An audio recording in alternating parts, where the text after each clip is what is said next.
अब हम next question solve कर लेते हैं। क्वेश्चन की स्टेटमेंट के अकॉर्डिंग हमें inventory turnover ratio, operating ratio और working capital turnover ratio find out करना है। हमें 11 आइटम्स गिवन है। Opening inventory, closing inventory, purchases, revenue from operation, revenue from operation returns, मतलब सेल भी गिवन है और सेल्स रिटर्न भी गिवन है। 6th नंबर पे है हमारा कैरिज इनवर्ड, 7th पे office expenses, 8th selling and distribution expenses, 9th number पे है फिक्स्ड एसेट्स, 10th है हमारी करंट एसेट्स और 11th आइटम है हमारी करंट लायबिलिटीज। तो इन 11 आइटम्स की हेल्प से हमें inventory turnover ratio, operating ratio और working capital turnover ratio find out करना है। तो सबसे पहले हम क्या करते हैं, इन्वेंट्री टर्नओवर रेशो का फॉर्मूला लिख लेते हैं। इन्वेंट्री टर्नओवर रेशो जिसका फॉर्मूला है cost of revenue from operation divided by average inventory. Cost of revenue from operation divided by average inventory. अब इस क्वेश्चन में हमारे पास cost of revenue from operation direct form में गिवन नहीं है, बट एवरेज इन्वेंट्री आप आसानी से फाइंड आउट कर सकते हैं। आइटम नंबर 1 और आइटम नंबर 2 हमारे पास ओपनिंग इन्वेंट्री और क्लोजिंग इन्वेंट्री की फॉर्म में गिवन है। तो उन दोनों की अगर आप एवरेज कर दो तो हमारे पास एवरेज इन्वेंट्री का अमाउंट आ जाएगा, दैट इज 50,000 रुपीज। तो एवरेज इन्वेंट्री आपने कहां से फाइंड आउट किया, opening inventory plus closing inventory divide by 2, मतलब मैंने उन दोनों की एवरेज कर दी तो हमारे पास आ गया एवरेज इन्वेंट्री। अब बात करते हैं कि ये ऊपर वाली आइटम हम कैसे फाइंड आउट करेंगे। इसका फॉर्मूला क्या होता है, इसका फॉर्मूला होता है opening inventory plus purchase plus direct expenses minus closing inventory. अब इस क्वेश्चन में हमारे पास इस टाइप की आइटम गिवन है। तो क्वेश्चन में हमारे पास ओपनिंग इन्वेंट्री है, परचेज का अमाउंट गिवन है, कैरियज का अमाउंट गिवन है और क्लोजिंग इन्वेंट्री का अमाउंट गिवन है। तो ये सारे अमाउंट यहां पर पुट कर दीजिए, opening inventory plus purchase plus carry inward minus closing inventory. तो ये सारे अमाउंट जब आप यहां पे रख देंगे तो आप देखना हमारे पास आ जाएगा cost of revenue from operation. क्या आ जाएगा, cost of revenue from operation. ये अमाउंट हमारे पास आ जाएगा 1,12,000 का। तो 1,12,000 आप यहां पुट कर देना और आंसर आप चेक कर लेना, हमारे पास ये होगा 2.24 times. Yes, inventory turnover ratio का जो हमारा आंसर है वो है 2.24 टाइम्स। ये है हमारा इन्वेंट्री टर्नओवर रेशो जिसमें हमें दोनों आइटम्स फाइंड आउट करनी पड़ी हैं, cost of revenue from operation और नीचे हमने फाइंड आउट किया एवरेज इन्वेंट्री। नेक्स्ट रेशो हमें फाइंड आउट करना है ऑपरेटिंग रेशो। अब ऑपरेटिंग रेशो का फॉर्मूला क्या होता है, ध्यान से देखिए, cost of revenue from operation plus operating expenses divided by net revenue from operation. बोले तो रेवेन्यू फ्रॉम ऑपरेशन मल्टीप्लाई 100। तो ये मैंने फॉर्मूला यहां पे रख दिया। अब यहां पर देखिए cost of revenue from operation आप ऑलरेडी फाइंड आउट कर चुके हो, कितनी है ये, 1,12,000 रुपए प्लस ऑपरेटिंग एक्सपेंसेस आपके पास क्वेश्चन में गिवन है, आइटम नंबर 7 और आइटम नंबर 8। आइटम नंबर 7 है हमारे पास ऑफिस एक्सपेंसेस और आइटम नंबर 8 है हमारे पास सेलिंग एंड डिस्ट्रीब्यूशन एक्सपेंसेस। इन दोनों आइटम्स को आप टोटल कर देना तो हमारे पास आ जाएगा ऑपरेटिंग एक्सपेंसेस। तो ऑपरेटिंग एक्सपेंसेस हमारे पास हो गए 12,000 रुपए के। तो ये 12,000 आप यहां रख दीजिए। अब बात आती है कि नेट रेवेन्यू फ्रॉम ऑपरेशन कहां से निकालें। अब क्वेश्चन के अंदर आप देखिए आइटम नंबर 4 हमने सेल की हुई है, आइटम नंबर 5 सेल्स रिटर्न का अमाउंट भी गिवन है। तो सेल में से अब सेल्स रिटर्न को माइनस कर दीजिए तो आपके पास नेट सेल आ जाएगी। तो नेट सेल का अमाउंट आपका बनेगा 1,60,000 रुपए, क्योंकि 1,80,000 रुपए में से आप 20,000 रुपए की सेल्स रिटर्न माइनस कर देना तो हमारे पास आ गई यहां पर एग्जैक्ट सेल, जिसको हम कह सकते हैं net revenue from operation. Multiply of 100 जैसे ही करेंगे तो आपके पास ये परसेंटेज के फॉर्म में आंसर आ जाएगा 77.5%, that is operating ratio.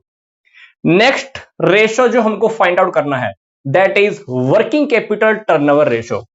Working capital turnover ratio formula है revenue from operation divided by working capital. तो यहां पर आप क्वेश्चन में देखिए revenue from operation already find out कर चुके हैं, कितनी है ये, 1,60,000 रुपए। अब क्वेश्चन में वर्किंग कैपिटल कहां से आएगी, करंट एसेट्स में से आप करंट लाइबिलिटीज का अमाउंट माइनस कर दीजिए। करंट एसेट्स है हमारे पास 60,000 और करंट लाइबिलिटीज है 20,000। आइटम नंबर 10 और आइटम नंबर 11। तो करंट एसेट्स में से करंट लाइबिलिटीज आप माइनस कर दीजिए तो हमारे पास आ गई वर्किंग कैपिटल दैट इज 40,000। तो आप इसको सोल्व करके देख लेना, ये हमारे पास आ जाएगा 4 times, that is working capital turnover ratio. तो इस क्वेश्चन में हमने 3 रेशोज फाइंड आउट किए हैं, inventory turnover ratio, then operating ratio, then working capital turnover ratio. अब हम नेक्स्ट क्वेश्चन सोल्व कर लेते हैं। क्वेश्चन की इस स्टेटमेंट के अकॉर्डिंग हमें 4 रेशोज फाइंड आउट करने हैं, gross profit ratio, liquid ratio, proprietary ratio, fourth है वर्किंग कैपिटल टर्नओवर रेशो। हमें बैलेंस शीट का डेटा भी गिवन है और कुछ डेटा हमारा प्रॉफिट एंड लॉस का भी कहीं ना कहीं गिवन है। Revenue from operation, less purchase, carry inward, wages, gross profit, ये सारी आइटम गिवन है। और बैलेंस शीट के अंदर हम देखें तो हमारे पास share capital, reserve and surplus, long term borrowings, short term borrowings, trade payables. Assets में देखें तो हमारे पास fixed assets, inventory, trade receivable, cash and cash equivalent. और ये 4 आइटम्स हमारे पास नोट्स की फॉर्म में भी हैं, जैसे शेयर कैपिटल नोट्स की फॉर्म में दी है, रिजर्व एंड सरप्लस भी गिवन है, लॉन्ग टर्म ब्रोइंग भी गिवन है और शॉर्ट टर्म ब्रोइंग भी गिवन है। तो इन सारे डेटा की हेल्प से हमें क्या करना है, 4 रेशोज फाइंड आउट करने हैं। तो ये चारों रेशो कौन से हैं पहले हम देख लेते हैं। पहला रेशो है जीपी रेशो, जिसका फॉर्मूला होता है gross profit divided by net revenue from operation multiply 100। इसको हम परसेंटेज की फॉर्म में फाइंड आउट करते हैं। सेकेंड रेशो हमें फाइंड आउट करना है liquid assets divided by current liabilities. Third ratio है प्रोप्राइटरी रेशो, फॉर्मूला होता है शेयर होल्डर फंड्स डिवाइड करते हैं हम टोटल एसेट्स की हेल्प से। फिर है हमारा वर्किंग कैपिटल टर्नओवर रेशो, ऊपर हमको रखना होता है नेट रेवेन्यू फ्रॉम ऑपरेशन और हम डिवाइड करते हैं वर्किंग कैपिटल की हेल्प से। तो ये 4 रेशो हमें फाइंड आउट करने हैं। तो सबसे पहले आप क्या करोगे, सबसे पहले आप gross profit ratio find out करोगे। अब क्वेश्चन के अंदर आप ध्यान से देखिए, ग्रोस प्रॉफिट क्वेश्चन में हमारे पास ऑलरेडी गिवन है, कितना है ये 1,60,000 रुपए। तो ग्रोस प्रॉफिट तो आपको क्वेश्चन में गिवन है, तो ग्रोस प्रॉफिट आप यहां रख लीजिए 1,60,000। अब क्वेश्चन में रेवेन्यू फ्रॉम ऑपरेशन गिवन है, यस, सबसे फर्स्ट आइटम जो हमारे पास थी रेवेन्यू फ्रॉम ऑपरेशन 4,04,000 रुपए, मल्टीप्लाई 100 करना, परसेंटेज की फॉर्म में आप आंसर चेक करके देख लेना, ये आपके पास आ जाएगा लगभग 40%, बोले तो 39.96%। आप इसको सोल्व करके देख लेना तो हमारे पास ये परसेंटेज की फॉर्म में आ जाएगा 39.96%, that is gross profit ratio. Items हमारे पास डायरेक्टली अवेलेबल थी, ग्रोस प्रॉफिट भी गिवन था और रेवेन्यू फ्रॉम ऑपरेशन ये भी गिवन था। अब हमारा नेक्स्ट रेशो है लिक्विड रेशो। अब लिक्विड रेशो के अंदर हमको क्या करना है, लिक्विड एसेट चाहिए और करंट लायबिलिटी चाहिए। अब अगर आप करंट एसेट्स में देखें तो करंट एसेट्स में हमारे पास 3 एसेट्स गिवन है, पहला है इन्वेंट्री, फिर है ट्रेड रिसीवेबल और थर्ड है कैश एंड कैश इक्विवेलेंट। तो अगर हम इन्वेंट्री को रिमूव कर दें, अगर हम इन्वेंट्री को हटा दें तो बाकी क्या रह गया, लिक्विड एसेट्स। तो लिक्विड एसेट्स हमारे पास ट्रेड रिसीवेबल और कैश एंड कैश इक्विवेलेंट की फॉर्म में है।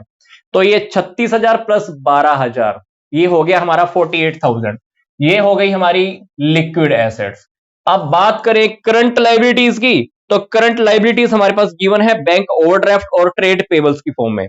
तो ये है 2800 प्लस 12,000। तो यहां पर ध्यान से देखिए करंट लायबिलिटीज हमारे पास दो हैं। तो करंट लायबिलिटीज पहले तो हमारे पास है शॉर्ट टर्म बोरोइंग की फॉर्म में, दूसरी है ट्रेड पेबल्स की फॉर्म में। तो हमारे पास ये दोनों की दोनों गिवन है 2800 और 12,000। तो कितना हो गया ये 14,800। तो आप इसको रेशो की फॉर्म में सोल्व करके देख लेना तो आपके पास आंसर आ जाएगा 3.24:1। तो ये हो गया हमारा लिक्विड रेशो। अब थर्ड रेशो कौन सा फाइंड आउट करना है, दैट इज प्रोप्राइटरी रेशो। अब प्रोप्राइटरी रेशो के लिए हमको क्या चाहिए, ऊपर शेयर होल्डर फंड्स। अब शेयर होल्डर फंड के अंदर हमारे पास क्या आता है, equity share capital, preference share capital, reserve and surpluses, profit and loss के क्रेडिट बैलेंस, ये सारे आते हैं। अब क्वेश्चन के अंदर हमारे पास इक्विटी शेयर कैपिटल भी गिवन है, प्रेफरेंस शेयर कैपिटल भी गिवन है, रिजर्व एंड सरप्लसेस भी गिवन है, ये और प्रॉफिट एंड लॉस का बैलेंस भी गिवन है। कुछ चीजें आपको डायरेक्टली बैलेंस शीट में गिवन है और कुछ उसकी एक्सटेंशन फॉर्म कहां पर है, नोट्स की फॉर्म में। क्योंकि शेयर कैपिटल रियलिटी में दो है, इक्विटी शेयर कैपिटल और preference share capital. Reserve and surpluses अगर आप चेक करोगे तो हमारे पास जनरल रिजर्व और प्रॉफिट एंड लॉस के बैलेंस की फॉर्म में है। तो आप डेफिनेटली कोई बात नहीं, 2,40,000 और 72,000 दोनों को आप टोटल कर दीजिए, हमारे पास शेयर होल्डर फंड्स आ जाएगा कितना, 3,12,000। तो 3,12,000 आपके पास आ गया शेयर होल्डर फंड। अब बात आती है कि टोटल एसेट्स कहां है, टोटल एसेट्स आप डायरेक्ट देख लो कितना, 3,66,800। तो 3,66,800 आप यहां पर इसको रख दीजिए। तो ये हो गया आपके पास क्या, टोटल एसेट्स। इसको आप परसेंटेज की फॉर्म में फाइंड आउट कर देना। कैसे करोगे, मल्टीप्लाई 100 करते ही। तो ये हो गया 85.06%। That is proprietary ratio. कैसे अप्लाई किया हमने, ऊपर हमको रखना है शेयर होल्डर फंड्स और नीचे हमने रखी टोटल एसेट्स, मल्टीप्लाई कर दिया 100 से। नेक्स्ट रेशो जो हमको फाइंड आउट करना है that is working capital turnover ratio. अब वर्किंग कैपिटल टर्नओवर रेशो हम कैसे फाइंड आउट करेंगे, नेट रेवेन्यू फ्रॉम ऑपरेशन। अब क्वेश्चन में नेट रेवेन्यू फ्रॉम ऑपरेशन तो ऑलरेडी गिवन था, कितना, 4,04,000। अब वर्किंग कैपिटल कहां से फाइंड आउट करेंगे, वर्किंग कैपिटल को फाइंड आउट करनी है करंट एसेट्स में से, आप करंट लायबिलिटीज को माइनस कर दीजिए। अब करंट एसेट्स हमारे पास गिवन है 78,400, 36,000, 1200। तो इन तीनों के टोटल में से आप करंट लायबिलिटीज का अमाउंट माइनस कर देना। करंट लायबिलिटीज कितनी है, 14,800 रुपए। 14,800 कैसे, 2800 और 12,000। तो करंट एसेट्स में से आप करंट लायबिलिटीज को आप माइनस कर देना। बोले तो 78,400 प्लस 36,000 प्लस 12,000, ये तीन आइटम तो होगी करंट एसेट्स की। करंट लायबिलिटीज हमारे पास गिवन है दो, शॉर्ट टर्म बोरोइंग की फॉर्म में और ट्रेड पेबल्स की फॉर्म में, 2800 और 12,000, ये दोनों अमाउंट आप माइनस कर देना। तो करंट एसेट्स में से करंट लायबिलिटीज जैसे आप माइनस करोगे तो हमारे पास आ जाएगी वर्किंग कैपिटल। तो ये हमारे पास आप अमाउंट माइनस करके देख लेना। तो ये आ जाएगा 111,600, 111,600। तो आप इसको सोल्व करके देख लेना। तो हमारे पास आ जाएगा 3.59 टाइम्स। कितना, 3.59 टाइम्स। तो अब छोटी छोटी बातें हैं, फॉर्मूला जानते हैं तो आइटम्स को आप डायरेक्ट अप्लाई कीजिए, आपके आंसर बहुत जल्दी आपके सामने आने वाले हैं। तो इस क्वेश्चन में हमने 4 रेशो फाइंड आउट किए, GP ratio, liquid ratio, proprietary ratio, working capital, turnover ratio. अब हम नेक्स्ट क्वेश्चन सोल्व कर लेते हैं। क्वेश्चन की इस 8 आइटम्स की हेल्प से, कितनी आइटम्स हैं, 8। इन आइटम्स की हेल्प से हमें gross profit ratio, net profit ratio, working capital turnover ratio, debt equity ratio, proprietary ratio find out करना है। Item number 1 sale, item number 2 cost, item number 3 net profit, 4 fixed asset, item number 5 current assets, item number 6 current liabilities, item number 7 paid up share capital, item number 8 debentures. ये 8 items हमारे सामने हैं। इनकी help से सबसे पहले हम find out करेंगे ग्रोस प्रॉफिट रेशो। फॉर्मूला क्या होता है, gross profit divided by revenue from operation. अब इस क्वेश्चन में ग्रोस प्रॉफिट हमारे पास गिवन नहीं है, पर आइटम नंबर 1 में से अगर हम आइटम नंबर 2 माइनस कर देते हैं तो हमारे पास क्या आ जाएगा, ग्रोस प्रॉफिट। क्योंकि आइटम नंबर 1 क्या है, सेल, और आइटम नंबर 2 क्या है, कॉस्ट। सेल में से कॉस्ट का अमाउंट माइनस कर दीजिए तो हमारे पास क्या आ जाएगा, ग्रोस प्रॉफिट। तो 30 लाख रुपए में से आप 20 लाख रुपए को माइनस कर दीजिए तो मेरे पास 10 लाख रुपए का क्या आ गया, ग्रोस प्रॉफिट। तो 10 लाख रुपए का आ गया ग्रोस प्रॉफिट। नीचे क्या रखना है, नेट रेवेन्यू फ्रॉम ऑपरेशन, बोले तो 30 लाख रुपए, मल्टीप्लाई कर दीजिए आप 100 से। आप इसको परसेंटेज की फॉर्म में फाइंड आउट कर लेना, हमारे पास आ जाएगा आंसर 33 and 1/3%। तो ये हुआ हमारा first ratio, that is gross profit ratio. हमने सेल्स में से कॉस्ट को माइनस किया, हमारे पास आ गया जीपी। नीचे हमने रख दिया revenue from operation, that is 30 lakh. Multiply 100 कीजिए, आप परसेंटेज की फॉर्म में ग्रोस प्रॉफिट फाइंड आउट कर सकते हैं। नेक्स्ट रेशो हमको फाइंड आउट करना है नेट प्रॉफिट रेशो। अब इस क्वेश्चन में नेट प्रॉफिट तो हमको डायरेक्ट गिवन है, कितना, 3 लाख, और हमारे पास रेवेन्यू फ्रॉम ऑपरेशन भी गिवन है 30 लाख। तो ये 3 लाख था और ये हमारा 30 लाख। तो आइटम नंबर 3 आप चेक करें ना, आइटम नंबर 3 हमारी नेट प्रॉफिट की फॉर्म में है, तो नेट प्रॉफिट हमने यहां रख दिया, रेवेन्यू फ्रॉम ऑपरेशन भी रख दिया, मल्टीप्लाई 100 कर दीजिए। तो परसेंटेज की फॉर्म में आप फाइंड आउट करके देख लेना, आपके पास आंसर आ जाएगा, दैट इज 10%। नेक्स्ट रेशो जो आपके सामने है वो है प्रोप्राइटरी रेशो। अब प्रोप्राइटरी रेशो का फॉर्मूला क्या होता है, प्रोप्राइटरी रेशो का फॉर्मूला है share holder funds divided by total assets. Share holder funds के लिए आप क्या कीजिए, पेड अप शेयर कैपिटल और नेट प्रॉफिट दोनों को आप टोटल कर दीजिए। क्योंकि आइटम नंबर 7 हमारे पास है पेड अप शेयर कैपिटल और आइटम नंबर 3 हमारे पास है नेट प्रॉफिट, तो ये हमारा बन जाएगा शेयर होल्डर फंड्स। तो 7 आइटम और 3rd आइटम इन दोनों को आप टोटल कर दीजिए, हमारे पास शेयर होल्डर फंड आ जाएगा 8 लाख रुपए। अब बात आती है कि हमारे पास टोटल एसेट कहां से आएंगी। टोटल एसेट्स के लिए अगर आप करंट एसेट्स और फिक्स्ड एसेट बोले तो आइटम नंबर 4 और आइटम नंबर 5 दोनों को आप टोटल कर दीजिए तो हमारे पास आ जाएगा टोटल एसेट्स, ये आ जाएगा अमाउंट 12.5 लाख रुपए। तो इन दोनों का परसेंटेज की फॉर्म में फाइंड आउट कर देना। आप आंसर चेक कर लेना, आपके पास आंसर आएगा 64%। ये हमारा हो गया प्रोप्राइटरी रेशो। 8 लाख रुपए को 12.5 लाख रुपए, बोले तो fixed assets plus current assets के टोटल से, बोले तो टोटल एसेट्स मैंने क्या किया, डिवाइड किया, परसेंटेज की फॉर्म में फाइंड आउट कर दिया। नेक्स्ट रेशो हमको फाइंड आउट करना है वर्किंग कैपिटल टर्नओवर रेशो। अब वर्किंग कैपिटल टर्नओवर रेशो का फॉर्मूला क्या होता है, net revenue from operation divided by working capital. अब net revenue from operation question में आपको ऑलरेडी गिवन थी। आइटम नंबर 1, आइटम नंबर 1 क्या थी, 30 लाख। अब वर्किंग कैपिटल कहां से आएगी, वर्किंग कैपिटल के लिए आपके सामने करंट एसेट्स भी हैं और करंट लायबिलिटीज भी हैं। आइटम नंबर 5 और आइटम नंबर 6, आइटम नंबर 5 में से आइटम नंबर 6 माइनस कर दीजिए। करंट एसेट्स और करंट लायबिलिटीज का जो डिफरेंस होता है वो क्या होता है, वर्किंग कैपिटल। तो 6 लाख में से आप 2 लाख को माइनस कर देना, दैट इज 4 लाख। तो ये हो गया हमारा working capital turnover ratio. Percentage की फॉर्म में आप इसको चेक करके देख लेना, ये हमारे पास आ जाएगा 7.5 टाइम्स। आंसर भी आपको यही गिवन होगा। नेक्स्ट रेशो हमको फाइंड आउट करना है डेट इक्विटी रेशो। अब डेट इक्विटी रेशो का फॉर्मूला क्या होता है, debt divided by equity. Debt बोले तो लॉन्ग टर्म बोरोइंग्स या लॉन्ग टर्म जो भी हमने डेट लिए हुए हैं, वो हमारे पास आइटम एक ही अवेलेबल है in the form of debentures. तो ऊपर तो आपका अमाउंट आ जाएगा डिबेंचर्स का, और इक्विटी, इक्विटी बोले तो शेयर होल्डर फंड्स, ये हम ऑलरेडी फाइंड आउट कर चुके थे, दैट इज 8 लाख रुपए। तो आपको क्या करना है, डेट इक्विटी रेशो के अंदर 2.5 लाख रुपए को बोले तो डिबेंचर्स का अमाउंट रख देना, और नीचे क्या रखना है आपको, शेयर होल्डर फंड्स, बोले तो paid up share capital plus net profit. बोले तो 5 लाख प्लस 3 लाख कितना हो गया, ये 8 लाख रुपए। तो 2.5 लाख को आपने क्या करना है, 8 लाख से डिवाइड करना है, तो आपके पास ये 0.31:1 आपका आंसर आ जाएगा, that is date equity ratio. तो इस क्वेश्चन में हमने 5 रेशो फाइंड आउट किए हैं। First one was the GP ratio, फिर net profit ratio, proprietary ratio, working capital turnover ratio and the debt equity ratio.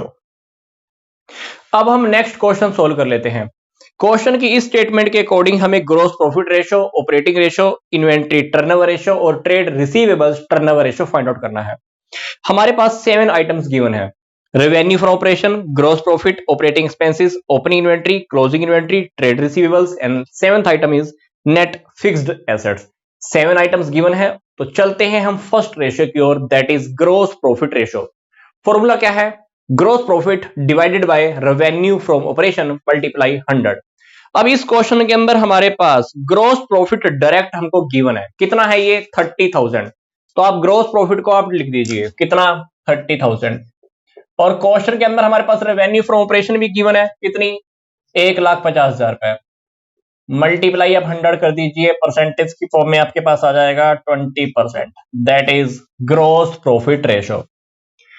Second ratio हमको find out करना है ऑपरेटिंग रेशो। ऑपरेटिंग रेशो का formula क्या होता है, cost plus operating expenses divided by revenue from operation multiply 100। अब इस question में हमारे पास cost of revenue from operation given नहीं है, बट इस आइटम को हम फाइंड आउट कर सकते हैं, कहां से, रेवेन्यू फ्रॉम ऑपरेशन में से अगर आप ग्रॉस प्रॉफिट को माइनस कर दें, रेवेन्यू फ्रॉम ऑपरेशन में से अगर आप ग्रॉस प्रॉफिट को माइनस कर दें तो हमारे पास क्या आ जाएगा, कॉस्ट आ जाएगी। अब इस क्वेश्चन के अंदर आप ध्यान से देखिए, रेवेन्यू फ्रॉम ऑपरेशन कितनी है, 1.5 लाख, ये है 1.5 लाख, ग्रॉस प्रॉफिट है 30,000, तो दोनों का जो डिफरेंस हो जाएगा वो क्या हो जाएगी, कॉस्ट, दैट इज 1,20,000। तो 1,20,000 प्लस, अब इस क्वेश्चन में ऑपरेटिंग एक्सपेंसेस आपको गिवन है, ऑपरेटिंग एक्सपेंसेस कितने गिवन है, 7,500। तो 7,500 यहां रख दीजिए, डिवाइड किससे करना है, रेवेन्यू फ्रॉम ऑपरेशन से, दैट इज 1,50,000, मल्टीप्लाई आप करेंगे 100 से। तो यहां पे हमने सिंपल सा किया है क्या, यहां पे हमने कॉस्ट रखी, ये ऑपरेटिंग एक्सपेंसेस, ये revenue from operation multiply 100। Percentage की फॉर्म में आप फाइंड आउट करके देख लेना, तो आपका आंसर आ जाएगा 85%। आप इसको सोल्व करेंगे तो आंसर आप चेक कर लेना, 85% आपका आने वाला है, that is operating ratio. Next ratio जो हमको फाइंड आउट करना है, that is inventory turnover ratio. अब इन्वेंट्री टर्नओवर रेशो में हमें ऊपर क्या आइटम चाहिए, cost of revenue from operation, ये हम ऑलरेडी फाइंड आउट कर चुके हैं, ये रही 1,20,000। अब इस क्वेश्चन में एवरेज इन्वेंट्री कहां से फाइंड आउट करेंगे, ओपनिंग इन्वेंट्री का अमाउंट भी गिवन है, क्लोजिंग इन्वेंट्री का अमाउंट भी गिवन है, तो आप दोनों की अब एवरेज कर दीजिए। बोले तो 29,000 प्लस 31,000 की एवरेज, तो 30,000 का आपके पास क्या आ जाएगा, एवरेज इन्वेंट्री आ जाएगा। सोल्व करके देख लेना। तो इन्वेंट्री टर्नओवर रेशो आपके पास आ जाएगा 4 टाइम्स। कितना? 4 टाइम्स। नेक्स्ट रेशो जो हमको फाइंड आउट करना है that is trade receivables turnover ratio. हमें ऊपर कौन सी आइटम चाहिए? Net credit sale. अब इस क्वेश्चन के अंदर हमारे पास नेट क्रेडिट सेल का अमाउंट गिवन नहीं है, तो जो टोटल सेल है आप उसको ही नेट क्रेडिट सेल कंसीडर कर लो।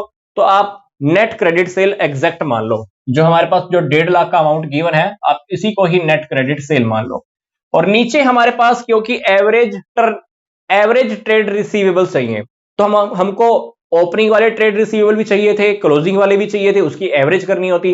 तो हमारे पास ओपनिंग क्लोजिंग तो गिवन है नहीं, तो आपके पास जो भी ट्रेड रिसीवेबल का अमाउंट गिवन है आप उसको डायरेक्ट पुट कर दो। वो कितना है? 16,000 रुपए। तो ये आप सोल्व करके देख लेना, आपका आंसर आप चेक कर लेना, यही मिलेगा आपको 9.375 टाइम्स। तो इस क्वेश्चन में हमने 4 रेशोज सोल्व किए हैं। बहुत सिंपल क्वेश्चन है ये। ग्रोस प्रॉफिट हमको डायरेक्ट गिवन था, ये भी हमको गिवन था, हमने आंसर फाइंड आउट कर दिया। फिर हम गए ऑपरेटिंग रेशो की ओर। हमें ये cost of revenue from operation पता नहीं था। कहां से फाइंड आउट किया? रेवेन्यू फ्रॉम ऑपरेशन में से मैंने जीपी को माइनस कर दिया। 1.5 लाख रुपए में से मैंने 30,000 माइनस कर दिए, तो मेरे पास आ गई कॉस्ट 1,20,000। ऑपरेटिंग एक्सपेंसेस आपको क्वेश्चन में गिवन था, आपने पुट कर दिया। तो यहां पर आप रेवेन्यू फ्रॉम ऑपरेशन लगा देना, आपके पास परसेंटेज की फॉर्म में आ जाएगा। फिर थर्ड रेशो आपने सोल्व किया इन्वेंट्री टर्नओवर रेशो की फॉर्म में। ऊपर कॉस्ट जो हम ऑलरेडी फाइंड आउट कर चुके थे 1,20,000। एवरेज इन्वेंट्री आपने फाइंड आउट की कहां से? ओपनिंग इन्वेंट्री और क्लोजिंग इन्वेंट्री की हेल्प से। तो ओपनिंग और क्लोजिंग की जब आपने एवरेज की तो ये आ गई 30,000। तो आप इसको सोल्व करेंगे तो हमारे पास आंसर आ जाएगा इन्वेंट्री टर्नओवर रेशो का 4 टाइम्स। फिर हमने फोर्थ रेशो सोल्व किया, that was the trade receivables turnover ratio. हमको चाहिए थी क्रेडिट वाली सेल। अब क्योंकि क्रेडिट वाली सेल क्वेश्चन में गिवन नहीं है, तो आपके पास जो सेल का अमाउंट है ना, रेवेन्यू फ्रॉम ऑपरेशन का अमाउंट है, आप उसी को पुट कर दीजिए। और नीचे हमको एवरेज वाले ट्रेड रिसीवेबल चाहिए थे, बट एवरेज तो हम फाइंड आउट कर ही नहीं सकते थे। तो ट्रेड रिसीवेबल का जो भी अमाउंट है आप उसको डायरेक्ट पुट कर दीजिए और आपके पास आंसर आ जाएगा, दैट इज 9.375 टाइम्स। तो ये थे हमारे सिंपल से 4 रेशोज।